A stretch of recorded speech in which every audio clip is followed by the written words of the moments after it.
11. Perkenankanlah saya berlaku agak bodoh sedikit. Boleh bukan? Saya rindu kepadamu, seperti Allah sendiri pun rindu kepadamu.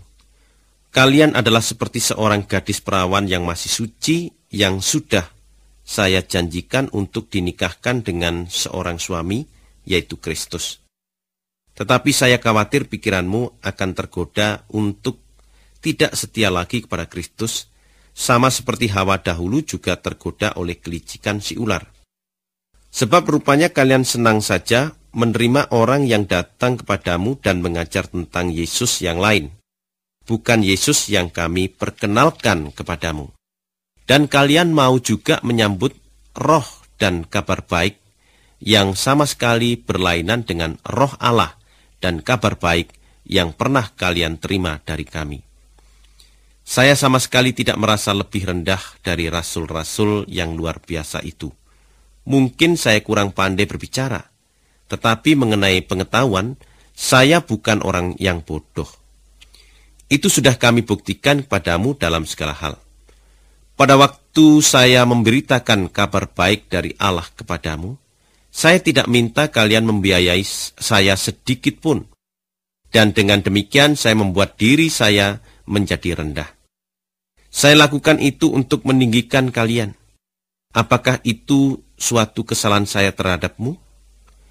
Pada waktu saya melayani kalian, saya dibiayai oleh jemaat-jemaat lain. Boleh dikatakan saya merugikan jemaat-jemaat itu supaya dapat menolong kalian. Kalau pada waktu itu saya berkekurangan, saya tidak pernah menyusahkan seorang pun dari kalian. Semua yang saya perlukan disediakan oleh saudara-saudara yang datang dari Makedonia. Saya menjaga baik-baik supaya saya tidak menyusahkan kalian dalam hal apapun. Dan saya akan terus menjaga supaya itu tetap demikian. Kebanggaan saya ini tidak dapat dihapuskan dimanapun juga di seluruh negeri Akaya, karena ajaran Kristus yang benar ada pada saya.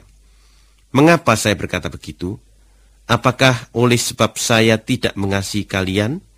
Allah tahu saya mengasihi. Apa yang saya lakukan sekarang akan terus saya lakukan supaya rasul-rasul yang lain itu tidak punya alasan untuk membesar-besarkan diri dan berkata bahwa mereka bekerja seperti kami. Orang-orang seperti itu adalah rasul-rasul palsu. Mereka pekerja-pekerja yang mengelabui orang dengan menyamar sebagai rasul-rasul Kristus. Tidak heran mereka berbuat begitu, sebab iblis sendiri pun menyamar sebagai malaikat terang. Jadi tidak aneh juga kalau pelayan-pelayan iblis menyamar sebagai pelayan-pelayan yang melakukan kehendak Allah. Akhirnya mereka juga akan menerima balasan yang sepadan dengan segala perbuatan mereka. Saya ulangi sekali lagi, jangan sampai ada yang menganggap saya bodoh. Tetapi kalau kalian toh menganggap saya begitu, perkenankanlah saya yang bodoh ini berbangga juga sedikit. Berikut ini akan saya sebutkan kebanggaan saya, tetapi bukan Tuhan yang menyuruh saya mengatakan itu. Dalam hal ini saya sungguh-sungguh berbicara seperti orang bodoh. Memang ada banyak orang yang membanggakan hal-hal keduniaan. Jadi saya mau berbangga-bangga juga. Kalian dengan senang hati bersabar terhadap orang yang bodoh, karena kalian merasa diri begitu pandai. Kalian membiarkan saja kalau orang memperbudak kalian, atau memeras dan mengambil keuntungan dari kalian, atau merasa diri lebih tinggi dari kalian, dan berani menampar kalian. Saya malu mengakui bahwa kami terlalu lemah untuk berbuat seperti itu. Tetapi apa yang orang lain berani banggakan, saya berani juga. Saya berbicara seperti orang bodoh. Orang Ibranikah mereka? Saya juga orang Ibrani. Orang Israelkah mereka? Saya juga orang Israel. Keturunan Abrahamkah mereka? Saya pun begitu. Pelayan-pelayan Kristuskah mereka? Kedengarannya seperti saya sudah hilang akal. Tetapi saya memang pelayan yang lebih baik dari mereka semuanya. Saya bekerja lebih keras. Saya lebih sering dimasukkan ke dalam penjara. Saya lebih banyak disiksa dan sering hampir mati.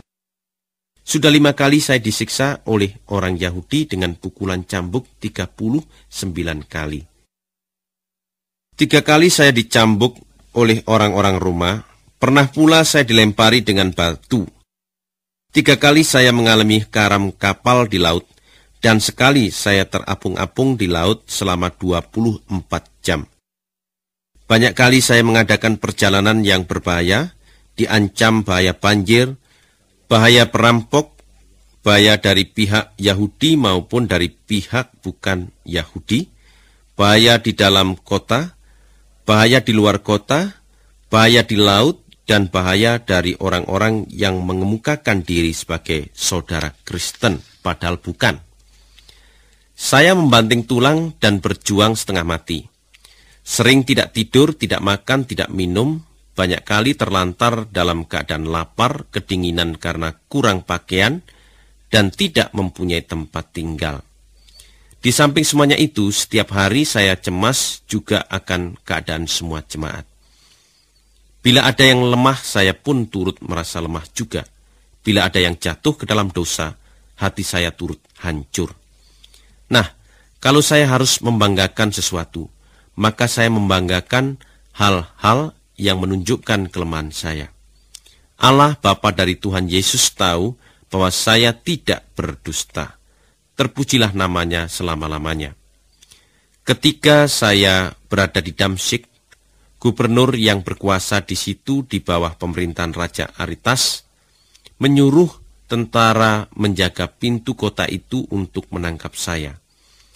Tetapi dengan sebuah keranjang saya diulurkan ke bawah melalui suatu lubang pada tembok. Demikianlah saya lolos dari tangan gubernur itu.